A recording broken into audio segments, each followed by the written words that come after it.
All right, welcome everyone. Thank you so much for taking the time this morning.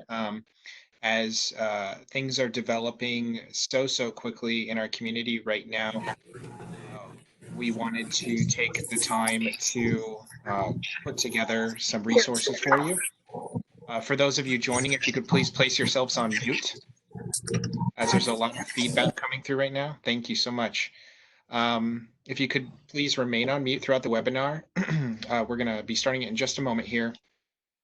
We thought that it would be really important to put together some resources for our businesses across the state right now in order to get access to the right information about what you can be proactively doing as locally owned businesses right now. We represent a lot of different businesses, from brick and mortar to restaurants and retail, to business services, and want to make sure everybody has the right information as far as what you are communicating out to the public right now. So this first webinar today will be featuring our colleague Ty James Largo.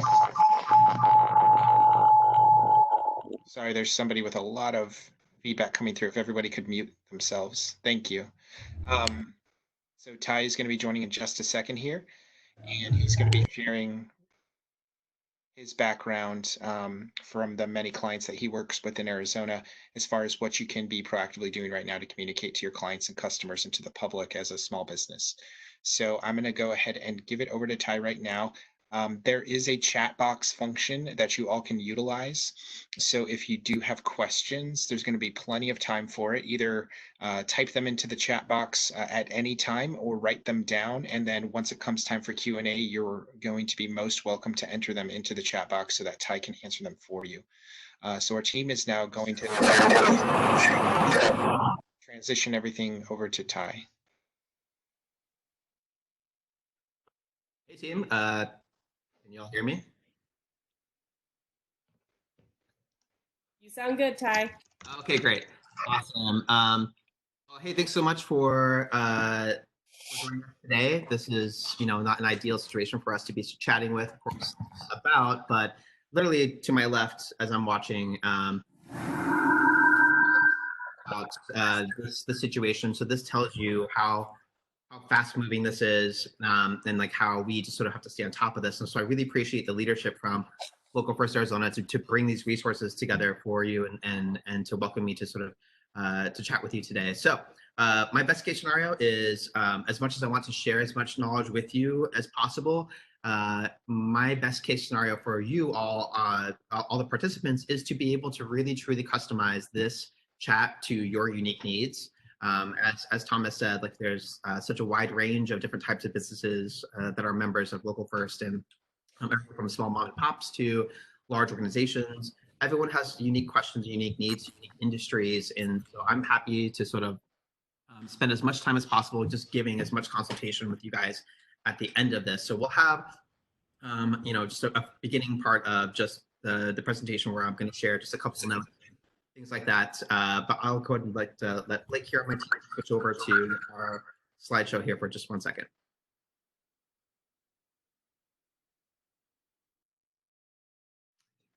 Okay, can everyone see the screen? You're good. Okay, great, awesome. So as the as mentioned in sort of just the description, like this is a time where we everyone here collectively on the phone, this is a time to lead. This is a time not to fall into a moment of fear, fall into a moment of just panic. I mean, I think I'm watching and monitoring all channels for all brands as much as possible, not just my own, but others as well. And I'm just have seen so many people do it so right and so many people do it so wrong. And the ultimate thing I want you to get from this is, like, this should be a compass for you to be able to navigate the unforeseeable future. Literally, like I said, to my left, I'm like watching the president's remarks. So this can change, and it will change. And that's part of this process when you go through sort of like more crisis leading communications, is like you have to expect the unexpected and plan for it as much as possible. So I want to do basically 60 seconds of just giving you a little bit more background on me, just because a lot of folks here on the call maybe perhaps are not familiar. But But first of all, I want to say thank you very much for having me join this conversation. I think I have a lot to offer, and I just want to help. So if anyone after this chat too wants additional help and resources, I can give you my contact info. So that way, if you just need like someone to help have an eyeball on some messaging that you're thinking of doing, or just a second opinion on things, I'm happy to help with that stuff. This is like why I'm here doing this with you guys. So like I said, I'd like to do about maybe 20 minutes or so, just sort of on the screen share, sharing knowledge with you, and then I want to use as much of the time as possible to do Q&A, where I put me to work. I'm here to be a resource for you, not just to talk to you about things, but really just sort of to listen, process, and then give you actual real feedback. Real fast on us, we're a full service agency. If you have not had a chance to sort of take a peek at us, we're kind of all across the board. And I only share this because you're coming to this discussion because you're wanting to hear from an expert. So from behind the scenes, we cover a lot of different types of clients and industries, kind of all across the board. And every one of my clients, every single one, no matter what industry, are being affected. So if you're on this call because you also are as well too, we need a path to kind of move forward. We need to see like how we can navigate this whole process together, and that's sort of the goal of us working together today on this call. And it's not just about external communications, what's getting sent out through an email blast to your customers and clients. It's also internally too, like what's the right thing to say or wrong thing to say internally to your team members to provide true leadership, kind of across the board. So let me zip right through to our chat here. Okay, so let's do it. So like I said, 20 minutes, bear with me if you want to drop in those questions into that chat line that Melissa had mentioned. Great. I don't see those active, but I'll catch up to you guys once we get through those through these talking points. So let's get into it. This is the first question that I've been getting from a lot of our clients on the PR side of things is like, do we need to have a message? Do we need to say something? And the answer is it's pretty unique to your case. I think everyone's right now is in a state of like oversharing, maybe perhaps like just being a little bit too aggressive on that information in terms of like, I got an email from a candle company today, and it's like, do I need to know from a candle company like what they're doing about the coronavirus? And the answer is no. It's maybe not the right channel, right message, all that stuff. But do I want to hear from my child's childcare provider? Absolutely. Like it's a right fit and feel. There's a pressure, I think, for everybody right now to just be reactive. Meanwhile, like common sense, I always lead with first when it comes to sort of crisis messaging. And do you need to have a message ready to go? Absolutely. But do you need to send it? Pending, hold, even like as I'm like watching the president make his remarks right now, this whole game can change. So being prepared is a key part of crisis communications in general. So like we know the situation that where it's at, and I'll get to it in a second, but it's only going to get, sadly worse than where we're at right now in terms of just like the level of people's reaction to this whole process. So when you do create that message, I like it to be short and sweet. And I say here on the slide that the tendency is to overdo it because we feel like we have to like overshare. We have to detail every doing industry that is public safety related. You can err on the shorter and sweet side of things. If you feel like you really truly need to say something, the tendency is to want to really just wax on about all the many multiple bullet points. And let's be honest, everyone on this call has gotten emails from their vendors, from their favorite suppliers, everyone's blowing up our inboxes with this language, and the tendency is to go a little bit overboard. And my advice to everybody on this call is to do just enough and not overdo it. Overdoing it adds to that level of anxiety and panic. And as much as you feel that might be a way to sort of like make people feel better, it kind of makes them feel worse, to be honest. This is from a communication pro, like that we oversharing on that information can have the reverse effects of like what you're trying to achieve. This is a strong recommendation. I would not actually give either of these words any more power than they do.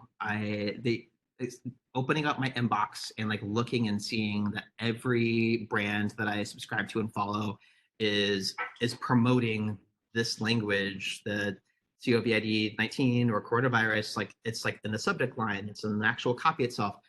My strong recommendation is not to use that language. And even though I did it as I wrote the description for this course, that was on purpose because obviously it's topical. But if you actually read in the actual body copy of the message, I try as much as possible not to use it because it's becoming white noise and also a trigger as well too. And I'm sure that on a personal level, but also on a business level as well too, you're seeing the effects of this like language being overly used, and we can say what we need to say as confident business leaders without using these two words and giving it more power than it needs to have at this point right now. So this is a strong recommendation: is not to use either of these two words in your message. You can talk about sort of instead of using these words, talk about like, hey, like there's a lot of concerns out there about the well-being of our community. There's a softer way to say that without actually saying these words, because it starts to sort of loop you into all of the other sort of like compounded, not quite panic, but sort of like just overly exaggerated concerns about this process and what we're going through. So I would strongly recommend not using these two words. And I had mentioned like do plan for it to get worse, to be honest, before it gets better. And I don't say that out of like panic, and I don't say that out of like trying to instill fear. I say that because we are business owners and we're business leaders here, and knowing that there's going to be a difficult path to navigate here coming in the future, we can't let that sort of like drag us down in terms of like what our team members, what our employees, what our vendors, what our customers, our clients, they're looking to us to have stability, strong leadership, all that stuff. But also too, from business owner to business owner, part of that power is being able to really truly just know like, hey, it's going to get probably a little bit more gnarly, a little bit worse before it gets better. But knowing that shows you the gap that you have to sort of like level up to as a business leader, to make sure that knowing that that's coming in the future, hey, we got to like really make sure that we're like locked in and take a deep breath. We take on, as business owners and leaders, more of a burden for sure, and that's what we signed up for to do.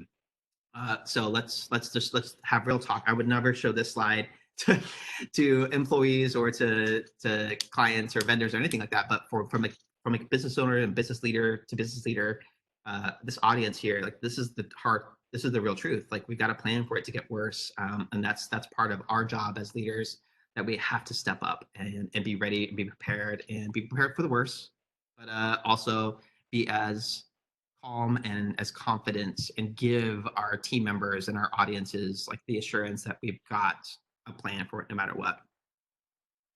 And then another don't is the tendency, I think, as a consumer, like, oh, I don't want to watch the news. I don't want to see anything negative, all that stuff. But here on this call, the majority of this audience that our community here that's with us today, we don't have that option. We don't have that luxury. This is why we are blessed and cursed with being strong business leaders, is that we have to be able to make sure that we are well informed.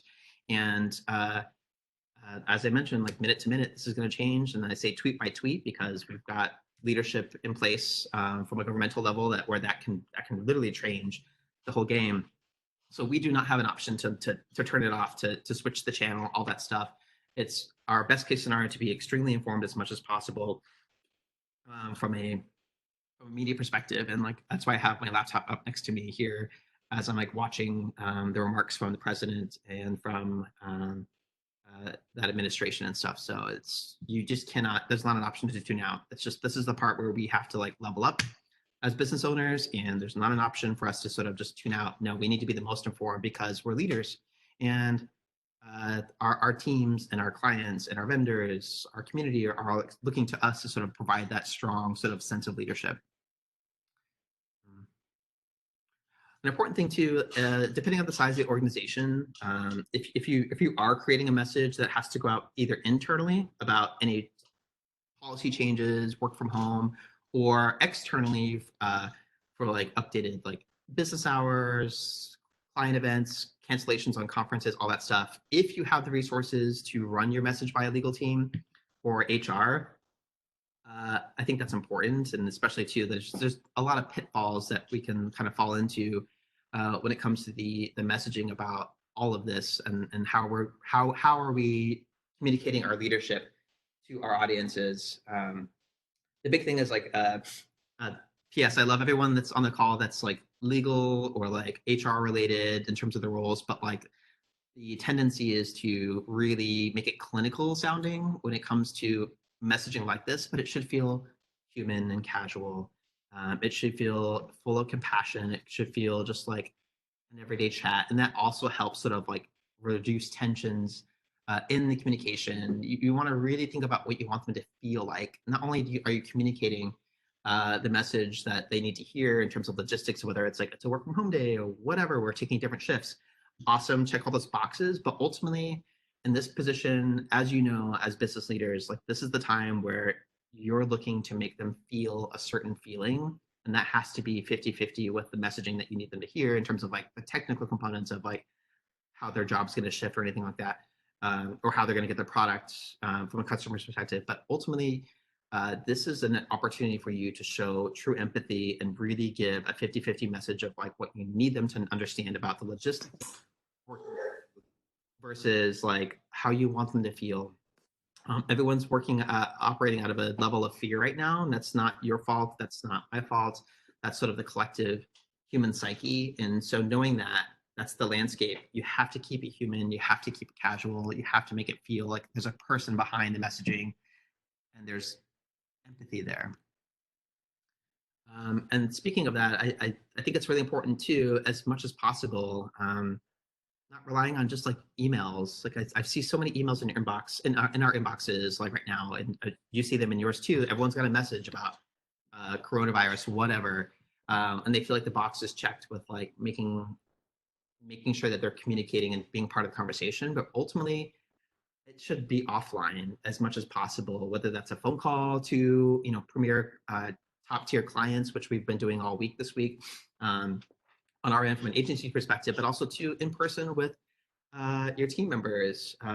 Even if at a point right now, if you're in a point in an organization where you have already decided to make it a work from home kind of moment, there are really great tools like Slide Dial out there where you can record a really human, voice inflected, empathetic message that goes out to a mass number of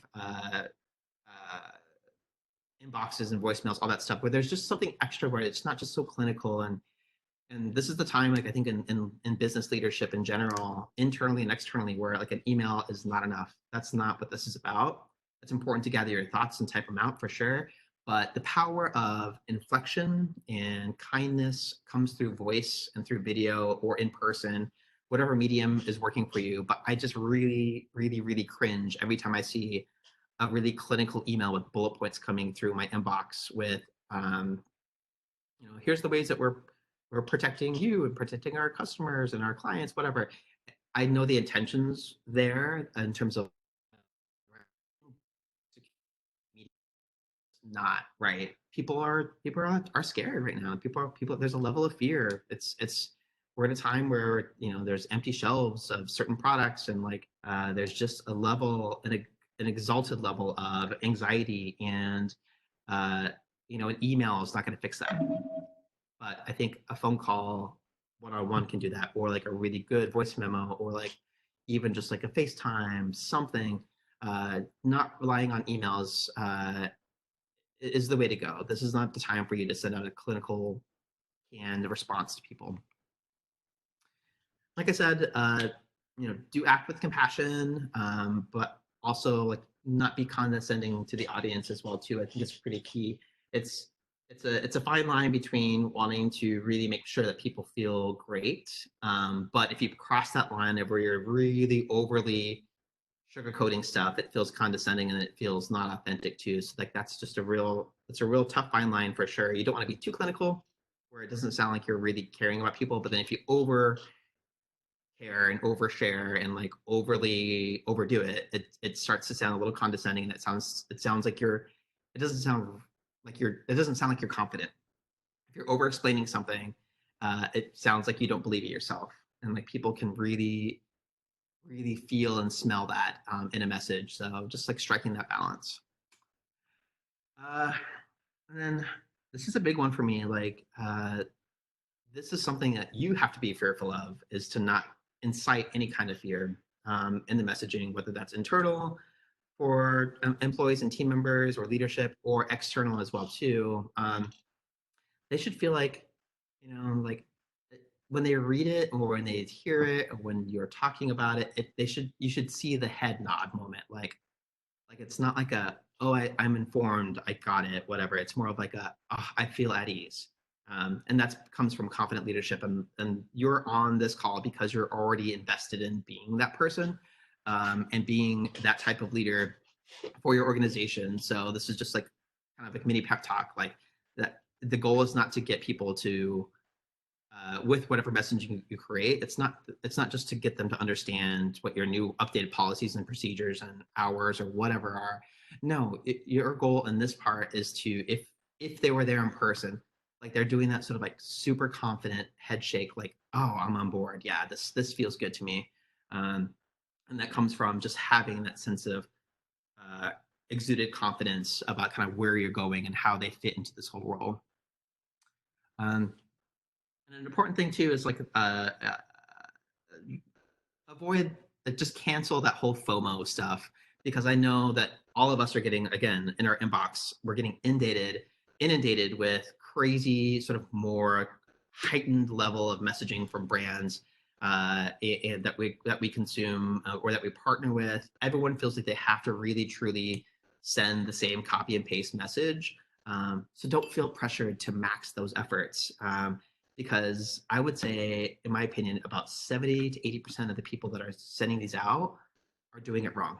And they're not actually contributing to the overall wellness of the community, which is the ultimate goal, whether that's internal or external.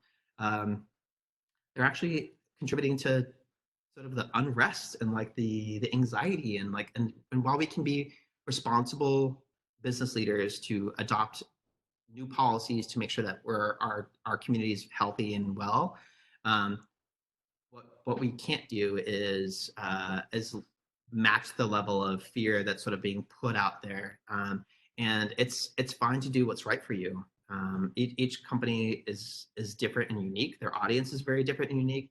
I mean, are you a small business that is like mom and pop and like it's maybe perhaps like 2 employees versus like, are you an organization that has 10,000 employees? The situation is different for each one. So just because you see everyone dogpiling and jumping on the bandwagon to do this crazy just extra messaging via email through the email blasts and stuff like that, you have to do what's right for you.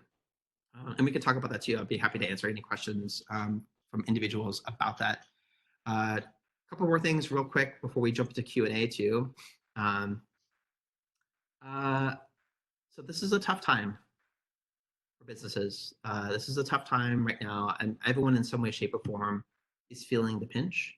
Whether that's a restaurant that has empty seats. I was sitting at one of my favorite restaurants down the street is House of Tricks here in Tempe. And for 2 hours, I sat there on my laptop and not one person came in, which is crazy. I mean, that's just the evidence of it, of this whole situation. A lot of our resort clients are having major cancellations on their large group conferences and events. And it's just like a trickle down thing. At Sky Harbor, we've developed so much messaging for the airport in this situation. So everyone's feeling it in some kind of way, shape, or form. The good news, though, I promise you this, is that your audience and your fans and your customers, your consumers, your clients, they're ready to step up and support you. So make the ask. Create an incentive for them. I mean, if let's say if it was a restaurant client, I would tell them, like, hey, like, let's do a gift card sale over this weekend or something, just to get additional revenue coming in, even though the consumer doesn't feel perhaps like 100% great about going out into the public. they're ready to step up in whatever way you want, and it's totally fine to ask for it. It's not out of pity. It's not out of anything other than the fact that they already love you. You've built a relationship with them. You're allowed to ask for them, ask them to support in some kind of way. A great way to do that would be to create an incentive for them to support you, whether that's like a certain sale that's virtual or whatever. There's creative ways that you can customize a way for people to show up to support you because they want to. I promise they do. And then kind of finally, before we go to Q&A, just really truly think about the way that people are having access to your businesses and your services 100%. Because we don't know how this is going to change, how different and drastic it's going to be kind of moving forward. So like now's the time. Think of it as inspiration to innovate, to completely rethink the way that you offer your goods and services to your clients. Create packages that show that you're being smart as a business, maybe adjusting hours so that way you're able to do more virtual business and virtual meetings. Introduce, if you're not already using things like FaceTime with clients or whatever. Like it just shows that you're still working, even though it seems like the universe sometimes is like kind of shutting down during this process. It's a cool thing, from a consumer's perspective and from a client perspective to see like, oh wow, like my XYZ vendor business that I work with, is really on top of it. And like, yeah, there's work to get done. There's appointments don't stop. We got to keep going. So it's cool that they introduced this new tech feature into our conferences or to our meetings or whatever. So thinking of ways to sort of just really truly rethink the business. Like literally, I want everyone to take like an hour today to rethink like, hey, here's 5 things that I could be doing differently than I've ever done before for my business to be able to continually connect with our audiences and still be relevant because you have to do it. You have to take that time, take that hour, come up with those 5 things to do it. Because I hate to say it, and this is only between us here on this call, it will get probably worse before it gets better, but it doesn't mean knowing that, it means that we can plan for it. So that being said, so just sort of like, again, my goal on this chat is to give you sort of a compass to sort of navigate this process and to make sure that, we're not falling into sort of any like pitfalls, and like the tendency again is to sort of lean into like more on the fear side of things. But let's just plan. We're smart people. This is why we're business leaders in this organization, and I have full confidence that we will emerge from this in a great way. It's just that we have to have these tough conversations and make some tough decisions and be confident, provide the leadership that our internal and external teams expect of us. So yeah, that being said, I will kind of like switch over to video here with Blake and kind of open it up for questions. And I'm not sure, Melissa or Thomas, do you want to like field the questions and toss them my way, or should I or can I see them? I don't know if I can see them. Yeah, I don't know if you can see them, but I've got an eye on our chat box. So if anybody has questions, please drop them there and I'll just shout them out to you, Ty. So the first one is from an individual saying, "Hi there. I'm a professional organizer, so I go into people's homes and offices to help them declutter and organize their belongings. My concern is about being in isolated spaces and possibly infecting myself and passing it to other clients. Should I be forgiving or even waive my current 48-hour cancellation policy? Any advice there?" Yeah. So this is a good example of like deploying tech in this situation. Client, I think, would be very understanding that if you have that sort of message of compassion, I think, to say like, hey, I still want to continue to move forward in this process. Do you think we could do a FaceTime? And feel it out from there. And it's fine, perfectly fine. I think to obviously worry about your own wellness for sure too, but also that of your client. So this is the time again, like where that would be a surprising move for me, and I'm actually looking for. We should talk, by the way. I need a professional organization. I need a Marie Kondo in my life.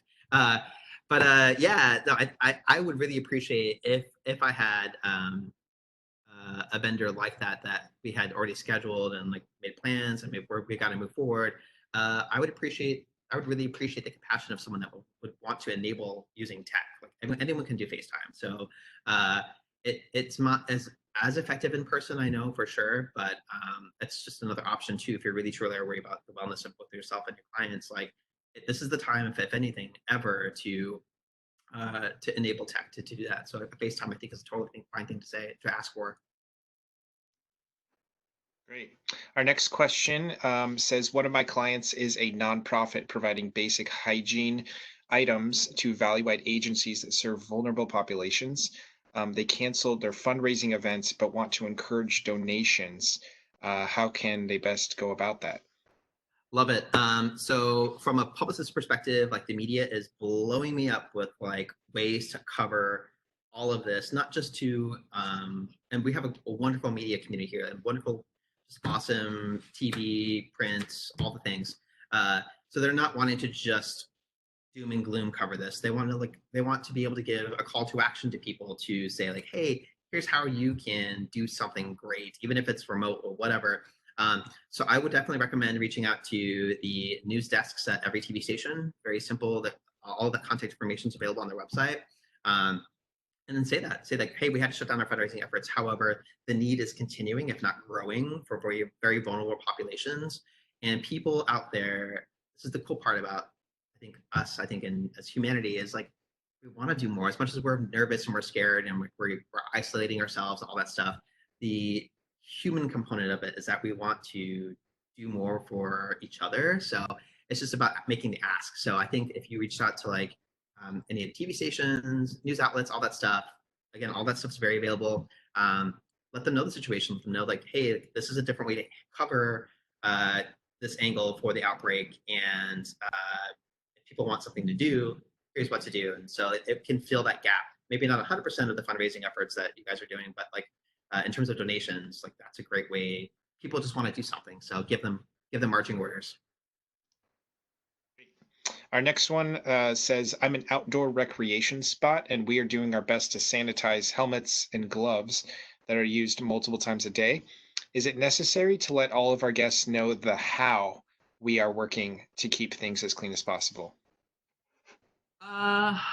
Yes, in this case, I would say yeah, because any kind of shared equipment. So I go to a spin class twice a week, and to be honest with you, I have been thinking about that. Like I think about the sanitary conditions of it, and like what do they do?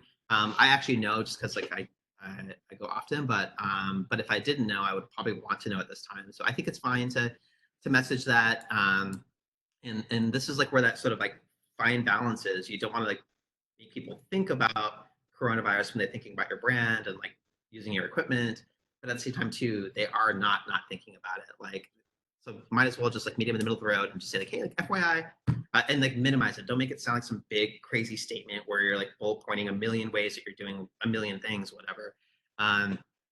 Make it feel very common sense. Make it feel as normal as possible, because people in situations like this, the public in general, as much as they can rise to the occasion of having a lot of fear and anxiety, their best case scenario is to want to feel as comfortable and normal as possible. So messaging that says that, especially if it's an outdoor recreation company, I'm going there because I don't want to be thinking about coronavirus, to be honest. But so that being said, I do want to be informed about kind of like what you're doing to make sure that you're thinking about my safety, but at the same time too, like don't go overboard. This is where people go extra on it, and it's just like they miss the mark. The attention's there, but it should just be as casual and like as minimal as possible.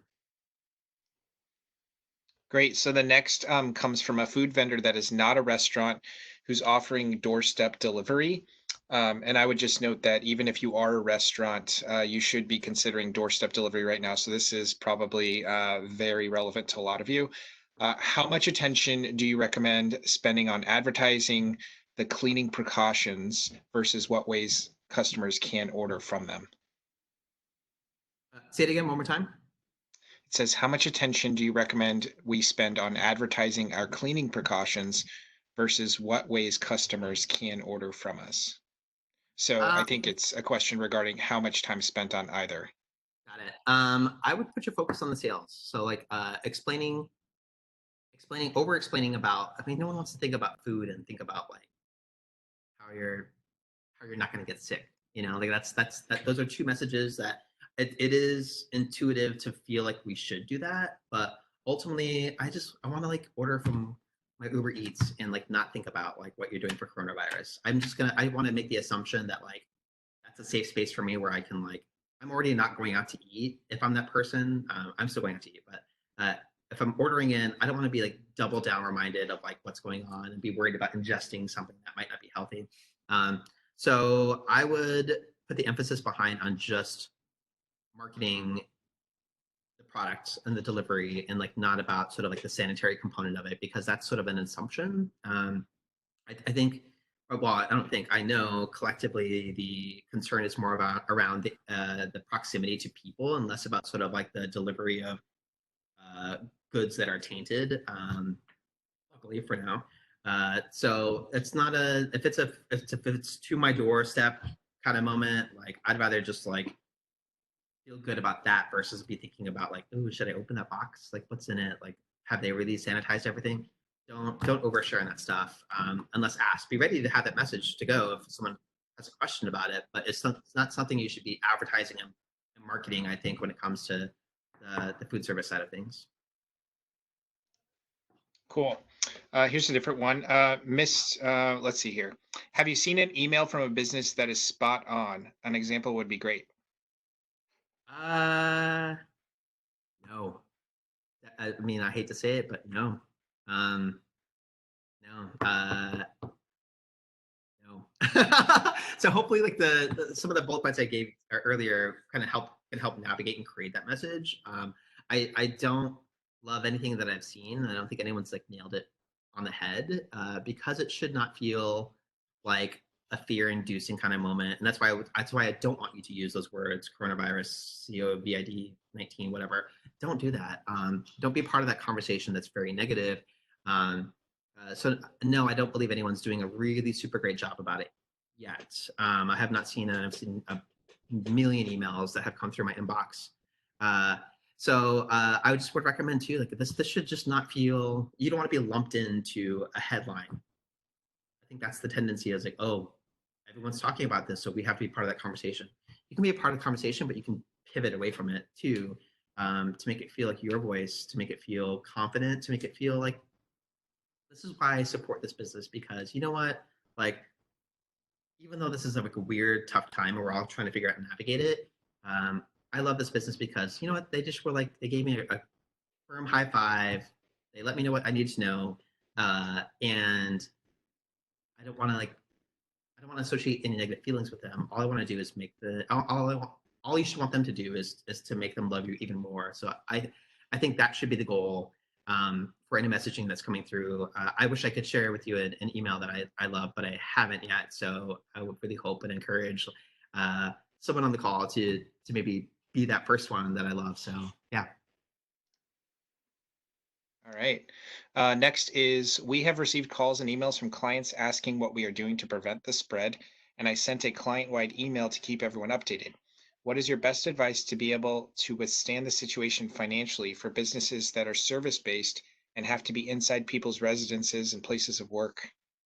Yeah, again, I would double down on tech. And so even for like my business, as an agency, we don't really rely on a lot of in-home consultations or like in-office consultations too. But even like what we're doing right now, like this is a really, really, you have to, again, I would totally challenge everyone today to take 1 hour, come up with 5 ways that you're going to reinvent your business to do it remotely, offline, or not offline, online. You're gonna this is the time to think about it, and then this is the whole point of like Local First creating this opportunity for us to chat together, is that we want to be proactive as much as possible. So again, enabling tech as much as possible. Right now everyone is very forgiving, which is good, especially in the service-based industry.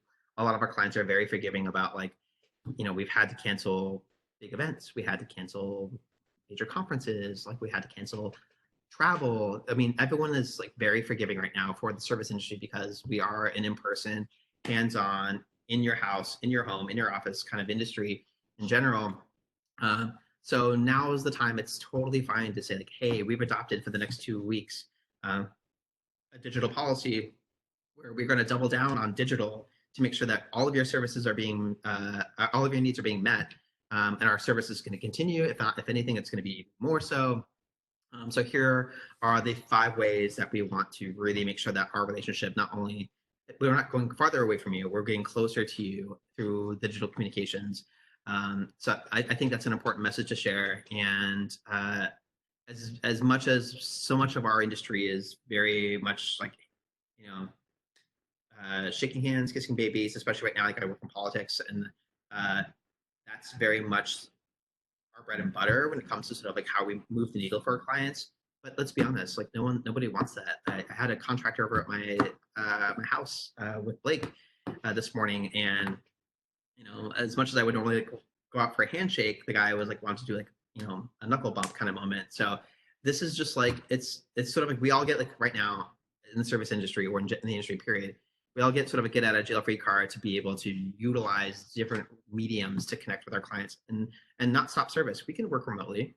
Totally. I can't think of a service industry. Um, well, yeah, I can't actually.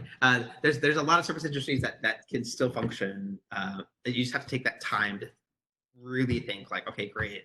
Let me take an hour, get a notepad, make 5 ways that I can reinvent my business temporarily. The good news is like that work's not like does not go into the dumpster after we get through all this stuff.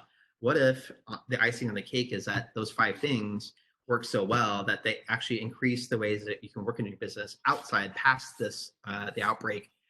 So not only are you continuing to reactivate your traditional way that you work with clients, but also now you've got this whole like 5-point set of different ways that you're expanding your business, kind of like a light at the end of the tunnel.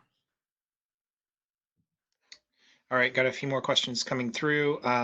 Someone says, I just pushed back a trip to a small tribal community to facilitate user focus groups out of state, concerned about traveling through airports, bringing illness to their enclosed community. What are creative ways to run user focus groups and follow up outreach efforts from afar?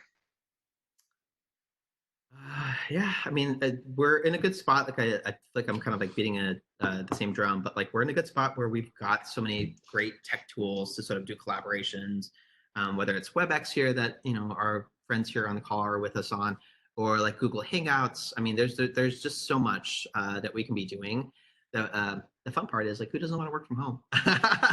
So yeah, you could be like in your pajamas and like have a great jam session. I think with the organizations and the people that you're trying to reach. Um, this is a time to push people, I think, in a positive way outside their comfort zones here on this call, where typically I think a lot of us, myself included, thrive off of like interpersonal communications. I like to see the people that I'm talking to. I like to read their expressions, all that stuff. This is a time for if any of us, myself included, who would prefer that in person touch and feel and sort of just like connection. This is a time where we challenge ourselves to see how far can we push our tech use to really connect as much as possible. I know that's significantly more challenging, I think, on tribal lands. If I heard that question right, for sure. But we can't really get around it if we're not going to be able to travel and be in person. Like everyone's got a phone. Everyone can go to a coffee shop and plug in some earbuds and have a conversation and still keep that connection. It's just that time right now where we all kind of get that get out of jail free card, where even if we would rather meet in person, which is always my preference, if it's not able, then there's enough technology out there that I think that we can make that happen. So I have 2 things to just follow up to that. One is that this service that we're using right now is called WebEx, and they have actually made it available for free for any business that would like to use it right now. So all you have to do is go to their website at WebEx, and you can facilitate meetings like this with up to 100 people at a time for free during this time. So highly recommend taking advantage of that. And then for the person that asked that last question, if you would reach out to me at Local First afterwards, there may be some resources that we have internally through our work working with rural communities throughout the state that we might be able to help you with as well.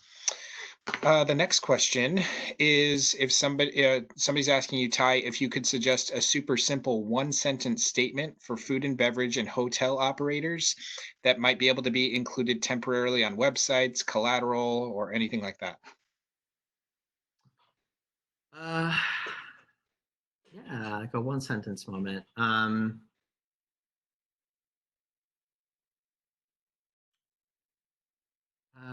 It would have to go back to sort of just like, again, compassion and hospitality. Obviously, that's what we're talking about. So something along the lines, again, don't ever mention those two words like ever, because that's just like, you don't want people to associate with that.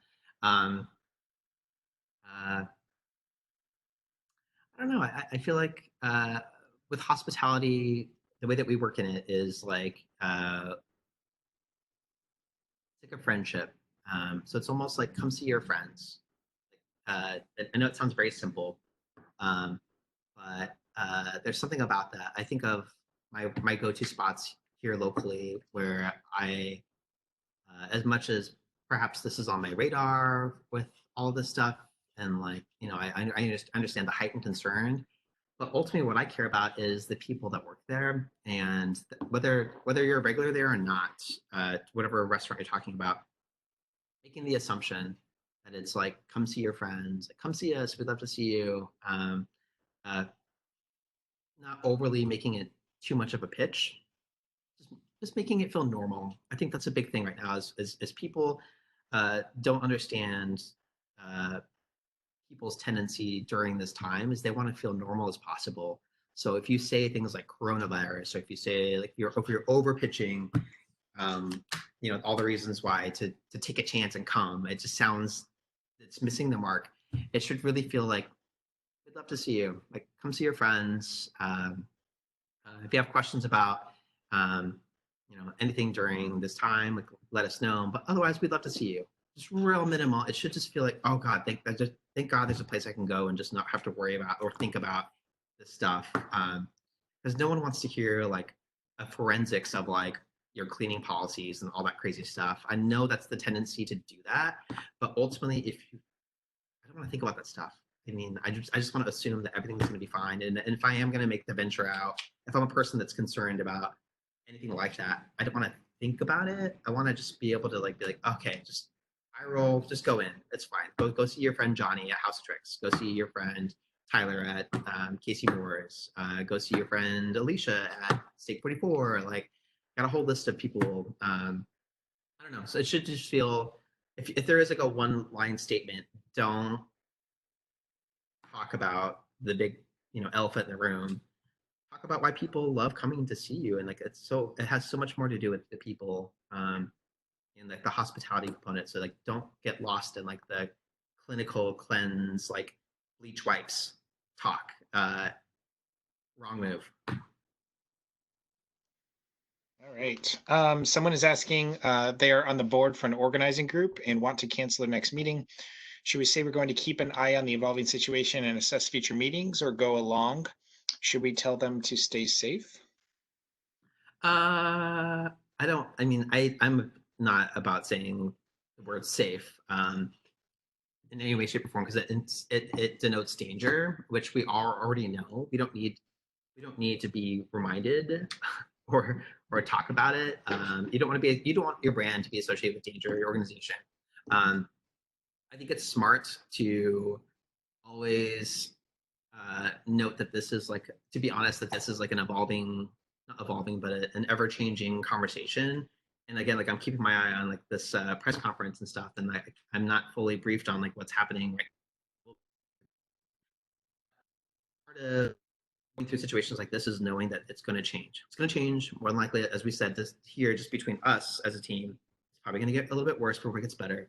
But being transparent about sort of like what these next steps are. Like, let's not pretend that we're that there's a meeting next week that a large organization is going to have that's not going to get canceled. Just say it. Just be like, yeah, we're gonna hang out for a minute and just make sure that we've got enough information to feel good about meeting together.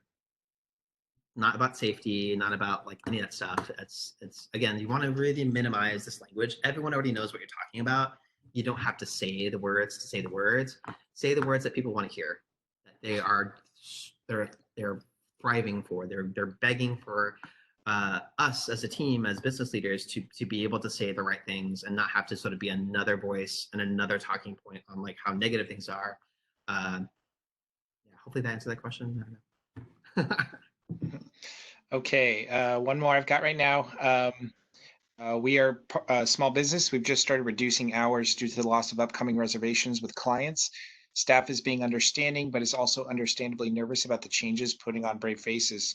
Any phrases you suggest to reassure them changes are temporary and in their best interest as well? Yeah, you know what? Team members in general, uh, hopefully I can say this, they can smell bullshit. Not that you're saying anything that's not right. They will feel their best if you're wanting them to truly. I think what the question is getting to is like, how do we make them feel good? You know, and that's a big part of being a business owner. And especially in times like this, they're looking to their leadership, to their employer, to give them hope. What's the hope? The best thing that you can do is spend that time. Like I said, take that hour today and make that 5-point bullet point list of like how are you going to tackle this, and what are some different ways that you can reinvent the way that you're working. Whether if it is like restaurant, like can you do like a gift card sale to like boost sales, and that way at least you've got a plan in place, and you're not just winging it. You're not just like hoping and praying. uh, they're looking for you. They're looking for you to lead them. They're looking for you to give them to be the one person, because they can't rely on the news. Traditionally, they can't rely on like their panicked friends, or like my mom that called me today and was telling me like I have to go grocery shopping because the freaking shelves are empty and she's panicking, whatever.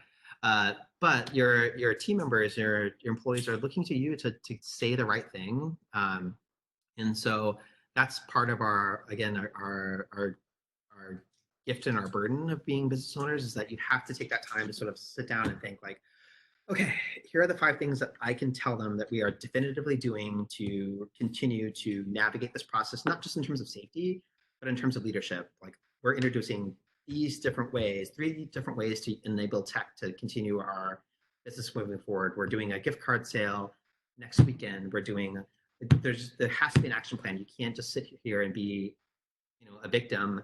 This is not our ideal situation as business owners, but this is again our blessing and our curses. They're looking to you to not just say nice things to them to make them feel good. Everyone feels better when there's a plan. A big part of PR is, especially with crisis, is we're not. It doesn't look like we're reacting to things. It looks like hey, yeah, this is happening. So here's the 5 ways that we are going to grow and strive as a business. Boom. That will make them feel better than anything else. Even as you're cutting back, hours and shifts and all that stuff. Like as long as you have some skeletal elements of a plan, that's just good leadership, and that's what they're looking for you from the most. Even though they're understanding and they understand that this is a situation that you did not create, they're craving for you to show them that there is like light at the end of the tunnel, and like this will pass. Not just like hope and prayer, but here are the 5 ways that you're going to navigate this process moving forward over the next 2 weeks. Great. Thanks so much, Ty. Well, that's all the questions we had today. There is somebody that had made a note about being a cleaning business and wanting some more access to resources, things like that. We're going to be reaching out to you from Local First to just try to think through some solutions for you right now. So stay tuned. We'll reach out very soon. And for everybody that's joined today, just an FYI that next Wednesday at 1 p.m. We're going to be hosting another webinar talking about how you can be approaching policies in your organization, like paid sick leave and things like that for your team. So really tactical things you can be doing. And then Local First is actually working really hard right now and close with the Small Business Administration and the governor's office to try to get access to any funding that could be coming from the federal government for small business support as soon as possible. So as soon as we have more information, we'll make sure to get that out to all of you. And then we're also going to be following up and sending out a graphic that you can utilize that has Local First's branding on it. to let people know that you're still open for business, that they can come on in and support you, and something that you can just get out to the community that's simple that you could print off right at your business. So if you have any questions for Ty, we will send out his contact information out after this, as well as the recording of the webinar and the slides.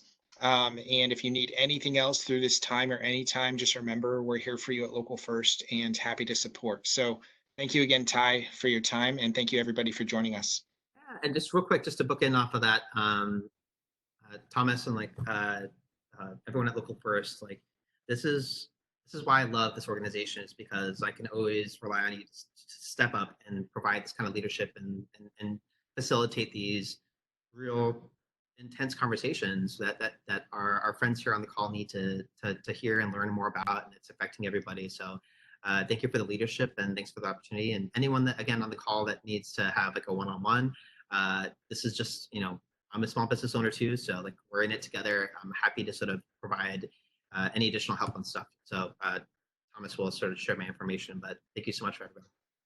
Thanks, everybody.